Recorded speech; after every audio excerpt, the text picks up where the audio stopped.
2028ರ ವಿಧಾನಸಭಾ ಚುನಾವಣೆಗೆ ಕರ್ನಾಟಕದಲ್ಲಿ ಕಾಂಗ್ರೆಸ್ ಪಕ್ಷವೇ ಅಧಿಕಾರಕ್ಕೆ ಬರಲಿದೆ. ಹೀಗಂತ ಸಿಎಂ ಸಿದ್ದರಾಮಯ್ಯ ವಿಶ್ವಾಸವನ್ನ ವ್ಯಕ್ತಪಡಿಸಿದ್ದಾರೆ. ಆಗಸ್ಟ್ 22ರಂದು ಸದನದಲ್ಲಿ ಮಾತನಾಡುತ್ತಾ ರಾಜ್ಯದಲ್ಲಿ ಕಾಂಗ್ರೆಸ್ ಮತ್ತೆ ಅಧಿಕಾರಕ್ಕೆ ಬರಲಿದೆ ಅಂತ ಹೇಳಿದ್ರು. ಆದ್ರೆ ನಾನು ಮುಖ್ಯಮಂತ್ರಿ ಆಗುವುದಿಲ್ಲ ಅಂತ ಸ್ವತಃ ಸಿದ್ದು ಘೋಷಣೆಯನ್ನ ಮಾಡಿದ್ದಾರೆ.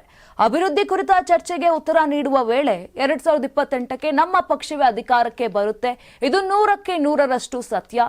ಮುಂದಿನ ಅವಧಿಗೆ ನಾನು ಮುಖ್ಯಮಂತ್ರಿ ಆಗೋದಿಲ್ಲ. ಇನ್ನು ಜೆಡಿಎಸ್ 2ರಿಂದ 3 ಸ್ಥಾನ ಬಂದ್ರೆ ಅದೇ ಹೆಚ್ಚು.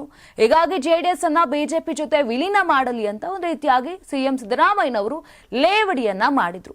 ಈ ವೇಳೆ ಬಹುಮತದ ಕೊರತೆ ಉಂಟಾದ್ರೆ ನಮ್ಮನ್ನು ಕೇಳಲ್ವಾ ಅಂತ ಜೆಡಿಎಸ್ ನಾಯಕ ಸುರೇಶ್ ಬಾಬು ಪ್ರಶ್ನೆಯನ್ನ ಮಾಡಿದ್ರು.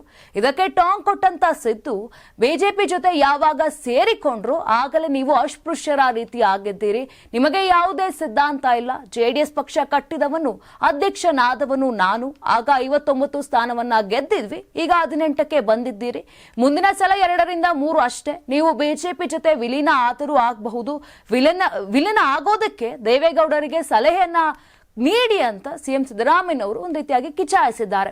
ಇನ್ನು ಮುಂದಿನ ಚುನಾವಣೆಯಲ್ಲಿ ಬಿಜೆಪಿ ಆಗಲಿ ಜೆಡಿಎಸ್ ಆಗಲಿ, ಬಿಜೆಪಿಯಿಂದ ಉಚ್ಚಾಟನೆಯಾಗಿರುವ ಶಾಸಕ ಬಸನಗೌಡ ಯತ್ನಾಳ್ ಅವರಾಗ್ಲಿ ಅಧಿಕಾರಕ್ಕೆ ಬರೋದಿಲ್ಲ. ಯತ್ನಾಳ್ ಹೊಸ ಪಕ್ಷ ಮಾಡಿದ್ರೆ ಆ ಸಾಧ್ಯತೆ ಇದ್ರೂ ಕೂಡ ಇರಬಹುದು ಅಂತ ಸಿಎಂ ಸಿದ್ದರಾಮಯ್ಯ ಒಂದು ರೀತಿಯಾಗಿ ಕಾಲನ್ನ ಎಳೆದಿದ್ದಾರೆ. ನಾನು 86 ಕೆಜಿ ಇದ್ದವಳು 71 ಕೆಜಿ ಬಂದಿದ್ದೀನಿ. ವಯಸ್ಸಾದ್ಮೇಲೆ ಸ್ಮಾರ್ಟ್ ಆಗಿ ಕಾಣ್ತೀರಾ ಅಂದ್ರೆ ಜಿನ್ನಿ. 126 ಕೆಜಿ ವೇಟ್ ಇದ್ದು ನಾವು ಈಗ 114 ಕೆಜಿ ಲೆಕ್ಕ ಬಂದಿದ್ದೀವಿ. ಯಾವುದೇ ಸೈಡ್ ಎಫೆಕ್ಟ್ ಆಗಿಲ್ಲ. 84ರಿಂದ 50 ಕೆಜಿ ಬಂದೆ. ಆಮೇಲೆ ಸಣ್ಣಗೆ ಫಿಟ್ ಆಗಿದ್ದೀನಿ. ಅದಕ್ಕೆ ನಾನು ಯೂಸ್ ಮಾಡ್ತಾ ಇರೋದು ಜೀನಿ ಸ್ಲಿಮ್.